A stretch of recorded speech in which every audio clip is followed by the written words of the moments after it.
Buen día, amigos. Es un placer volver a estar en contacto con ustedes.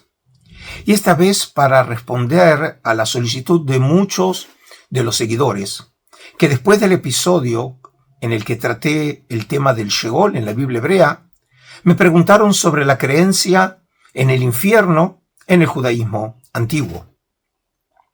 Entonces, ese será el tema del día de hoy, la creencia en el infierno. La palabra en español infierno deriva del latín infernus, que significa inferior o de abajo. Este término es equivalente al griego, por ejemplo, la palabra Hades, o por ejemplo en acadio Kigalu, o precisamente al término Sheol en hebreo. En todos los casos, estos términos hacían referencia a un lugar oscuro, escondido en las profundidades de la tierra. Y en ese lugar los difuntos llevaban una vida triste y lúgubre. Ahora, como lo dijimos en su oportunidad cuando hablamos del Sheol, ese lugar que se encuentra en las profundidades de la tierra era el lugar a donde llegaban los muertos. Todo tipo de muerto, tanto los justos como los pecadores. En la época hebrea todavía no se conocía la idea del castigo para los malvados, y mucho menos asociar el concepto de Sheol con el fuego. Y de aquí entonces se impone una pregunta. ¿Cuándo aparece por primera vez en las fuentes judías esta idea de Sheol como el infierno, como nosotros lo conocemos? Es decir, como un lugar de castigo para los malvados, un lugar en donde estos pecadores se ven castigados con el fuego eterno. Pues bien, el testimonio más antiguo que nosotros conocemos aparece en un libro de los apócrifos judíos, llamado el libro de Enoc. El libro de Enoc es una obra que la conocemos en su versión completa en etíope clásico, en Ge'ez, y es una composición que forma parte del canon de la Iglesia de Etiopía. Pero hoy, gracias al descubrimiento de los rollos del Mar Muerto, nosotros tenemos testimonios de buena parte de la literatura enóquica en su lengua original, en arameo. Y tenemos secciones del libro de Enoc de aproximadamente mediados del siglo III ante nuestra era. Es decir, algo así como 2200, 2300 años. Y precisamente en la segunda visión de un libro que se llama el Libro de las Visiones, en el contexto en donde se habla de el comienzo del reino mesiánico, en donde se describe el castigo a los pecadores. Y en este contexto los pecadores aparecen como astros, como pastores y como ovejas ciegas. Y así reza el texto en 1 Enoc capítulo 90. Primero fue el juicio de los astros. Fueron juzgados, resultaron culpables y marcharon al lugar de condena. Los echaron en un lugar profundo lleno de fuego llameante y de columnas incandescentes. Y los 70 pastores fueron juzgados, resultaron culpables y fueron arrojados también al abismo de fuego. Vi en aquel momento que se abrió un abismo como el anterior, en medio de la tierra lleno de fuego. Trajeron las ovejas ciegas y fueron todas juzgadas. Resultaron culpables, fueron arrojadas a aquella cima de fuego y comenzaron a arder. Y esta cima estaba a la derecha de la casa. Y entonces vi a las ovejas arder y sus huesos quemarse. ¿Dónde imaginaban los judíos que estaba localizado ese lugar con fuego, en el donde eran castigados precisamente los pecadores. Como vimos en el texto que acabo de leer de Enoc capítulo 90, este sitio, según ese mismo texto, estaba ubicado a la derecha de la casa. Por casa, el texto de Enoc entiende o hace referencia a la ciudad de Jerusalén. Por tanto, siguiendo las indicaciones de este texto, este lugar estaba localizado al sur de la ciudad, un lugar conocido como el Valle de Hinnom, en hebreo, Gei Hinnom. En la tradición bíblica antigua, ese lugar de Jerusalén estaba asociado con los sacrificios humanos. Según parece, se habrían llevado a cabo precisamente sacrificios humanos en honor de Moloch. Y según el texto bíblico, eso habría sucedido en la época de los reyes de Judea, Ahaz y Manasés.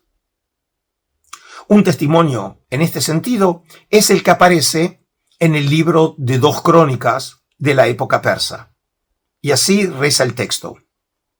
Quemó incienso en el valle de Ben Hinnom, e incluso arrojó a su hijo al fuego de la pira, según la costumbre abominable de las naciones que Yahvé había expulsado ante los israelitas.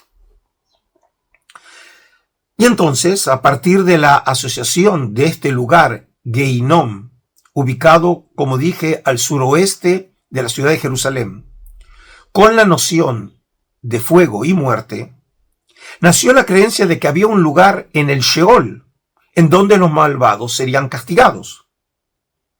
Y ese lugar comenzó a llamarse Gehenna, que según se supone es un nombre derivado del nombre del sitio Gei Hinnom. Por eso no debe sorprenderles que este concepto aparezca en la época romana y precisamente es muchas veces mencionado en los evangelios y aparece en boca de Jesús, haciendo precisamente referencia a ese lugar en donde los malvados eran castigados. Un ejemplo en este sentido se halla presente en las palabras de Jesús en el Sermón de la Montaña, según la versión de Mateo. Y así reza el texto en Mateo capítulo 5. Habéis oído que se dijo a los antepasados, no matarás, pues el que mate será reo ante el tribunal. Pues yo os digo que todo aquel que se encolerice contra su hermano será reo ante el tribunal. El que llame a su hermano imbécil será reo ante el Sanedrín. Y el que le llame renegado será reo de la Gehenna de fuego.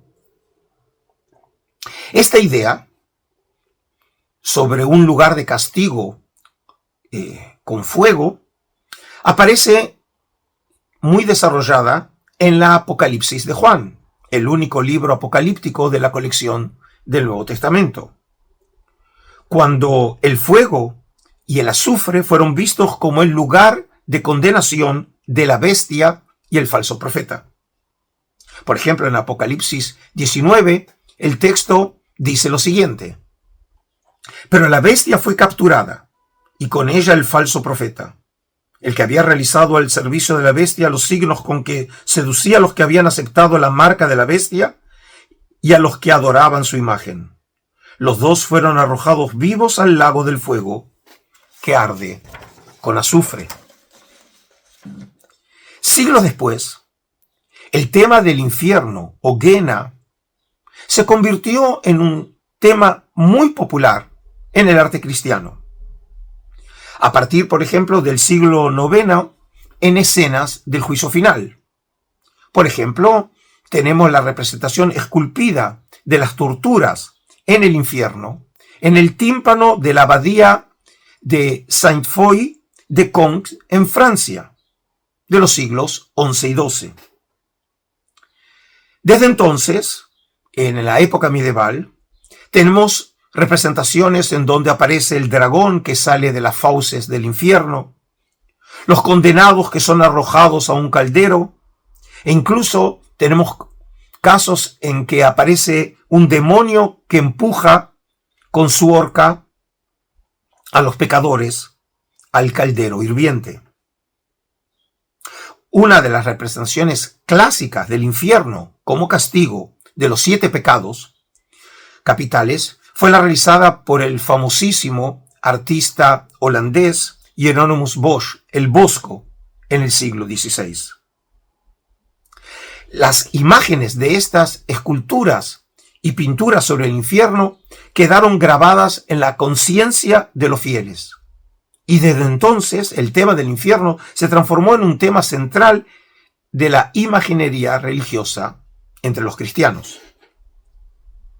Y sin duda, la expresión literaria más excelsa la encontramos en la Divina Comedia de Dante Alighieri, en el siglo XIV, en donde en su primera parte se narra un viaje alegórico a través de los 9 círculos del infierno, cuando Dante es guiado por el poeta romano Virgilio.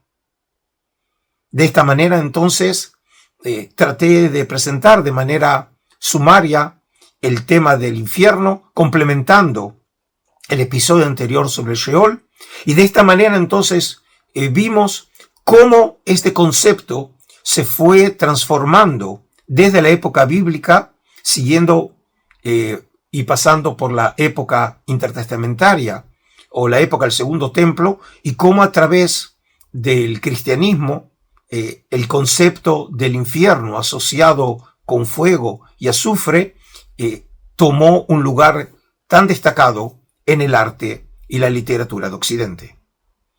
Aprovecho la oportunidad para recordarles a ustedes que este canal tiene el propósito de crear una comunidad de estudio y de esta manera entonces poder difundir estos conceptos que tienen que ver con la fe de Israel, con los cristianos, la Biblia hebrea y el Nuevo Testamento y las fuentes judías del mundo antiguo, para poder iluminar mucho más nuestra fe y nuestro concepto del judaísmo y cristianismo antiguo.